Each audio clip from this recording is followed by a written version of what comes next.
Hello दोस्तों, स्वागत है आपका बोधि थिंक से चैनल पर। जीवन में कुछ पाने के लिए पात्रता अनिवार्य है। बिना पात्रता के मनुष्य जीवन से अछूता रह जाता है। काबिलियत आपको जीवन के हर क्षेत्र में आगे बढ़ाती है। एक काबिल इंसान कभी भी परीक्षाओं से नहीं डरता। आज की कहानी में हम ऐसी ही एक धनवान स्त्री की बात करेंगे जो ज्ञान प्राप्ति के लिए अपनी पात्रता सिद्ध नहीं कर पाई। एक बार की बात है, एक महान गुरुदेव थे। वह सभी को शिक्षा दिया करते थे। तभी उनके पास एक धनवान स्त्री आई। उनकी गुरुदेव से मिलने की बहुत इच्छा थी।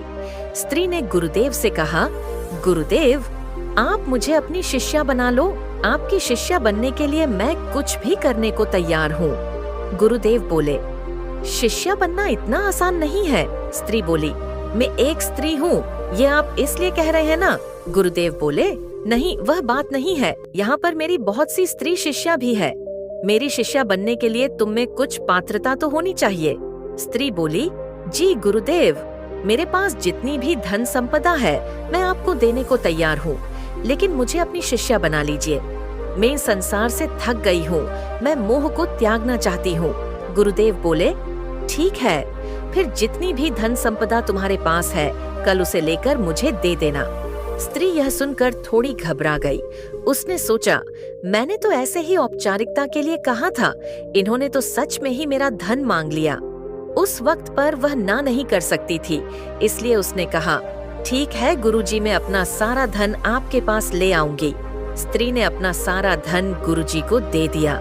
गुरुजी ने बिना कुछ कहे सारा धन अपने पास रख लिया और वे अपनी आंखें बंद करके ध्यान लगाकर बैठ गए। वह धनवान स्त्री थोड़ी दुखी दिखाई दे रही थी। तभी एक दूसरी स्त्री उसके पास आई जो कि गुरुदेव की ही शिष्या थी।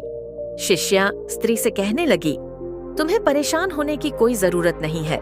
गुरुजी तुम्हारा धन कल वापस लौटा देंगे। वे तो बस यह देखना चाहते थे कि तुम अपना धन दे सकती हो या नहीं। शिष्य ने आगे बताया, जब मैं भी यहाँ आई थी तब मुझे भी गुरुजी ने अपना धन देने को कहा था। मैं तुम्हारी तरह धनवान तो नहीं थी, लेकिन मेरे पास 1,00,000-2,00,000 जितना भी था मैंने गुरुजी को दे दिए थे। अगले ही दिन गुरुजी ने मुझे धन लौटा दिया था और मुझे अपनी शिष्या बना लिया था। यह सुनकर उस धनवान स्त्री को थोड़ी शांति मिली। अगला दिन हो गया, लेकिन गुरुजी ने उसका धन नहीं लौटाया। इस प्रकार कई दिन हो गए, फिर भी गुरुदेव ने उस स्त्री का धन नहीं लौटाया। तभी उस धनवान स्त्री ने शिष्या से पूछा, तुम तो कह रही थी कि गुरुदेव अगले दिन धन लौटा देते हैं। मुझे तो कई दिन गुजर गए पर उन्होंने मेरा धन नहीं लौटाया है। शिष्या बोली, पता नहीं, गुरुदेव ने मेरा धन तो लौटाया था। अब मैं इस विषय पर क्या बोल सकती हूँ? स्त्री बोली, तुम नहीं बोल सकती, पर मैं तो बोल सकती हूँ। मैं अभी जाकर उनसे अपना सारा धन वापस मांगती हूँ। वह क्रोध में बोलती हुई गुरुजी के पास पहुँच गई। स्त्री बोली, गुरुजी, मैंने आपको अपनी पूरी धन संपदा दी थी, लेकिन आपने उसे लौटाया ही नहीं। गुरुजी बोले, अरे, तुमने तो वह धन संपदा मुझे दी थी। धन लौटाने जैसी तो हमारी कोई बात नहीं हुई थी। स्त्री बोली, लेकिन आपने अपनी उस शिष्या का धन तो अगले ही दिन लौटा दिया था, तो मेरे साथ यह भेदभाव क्यों? गुरुजी बोले, मैंने उसका धन इसलिए लौटाया क्योंकि उसने सचमुच दिया था, धन वापस पाने की आकांक्षा के बिना। वह अपनी पात्रता सिद्ध कर पाई थी, लेकिन तुमने धन देकर भी कुछ दिया ही नहीं, क्योंकि तुम्हारे भीतर वापस पाने की आकांक्षा थी। यह सुनकर वह स्त्री बहुत लज्जित हुई। उसने गुरुजी के सामने हाथ जोड़ लिए और कहने लगी, गुरुजी, मैं समझ गई जो आप समझाना चाहते हो। गुरुजी बोले, अभी तुम्हारे भीतर धन का मोह है, इसलिए तुम में अभी शिष्या बनने की पात्रता हासिल नहीं की है।